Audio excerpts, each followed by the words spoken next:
काबर मर गए। सतरंगी रे मोर सपनवा टूट गए।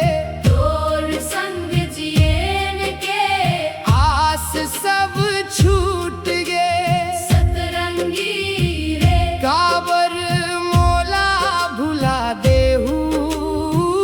मोर मायाला काबर धूल मम्मी ला देहू।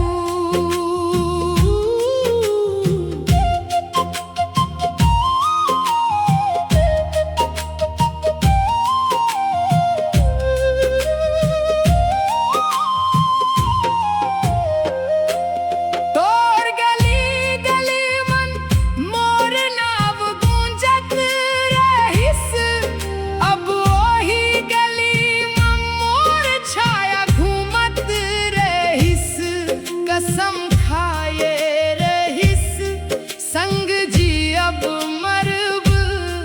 आज काबर मोला अकेला कर देहू। सतरंगी रे मोर सपनवा टूट गए। तोर संग जियन के आस सब छूट गए। सतरंगी रे काबर मोला भुला देहू। मोर मायाला काबर धूल मम्मी ला देहू।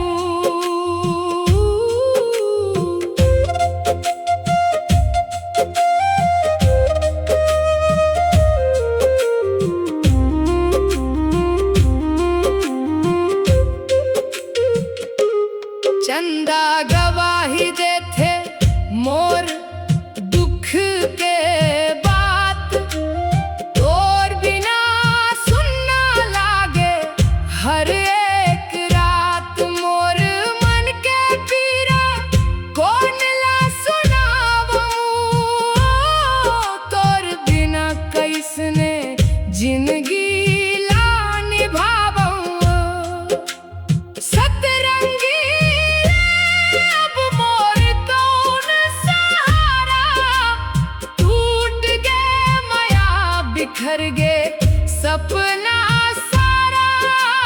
तोला चाहे वो ये कसूर बन गए। मोर जिंदगी मम बस अंधियार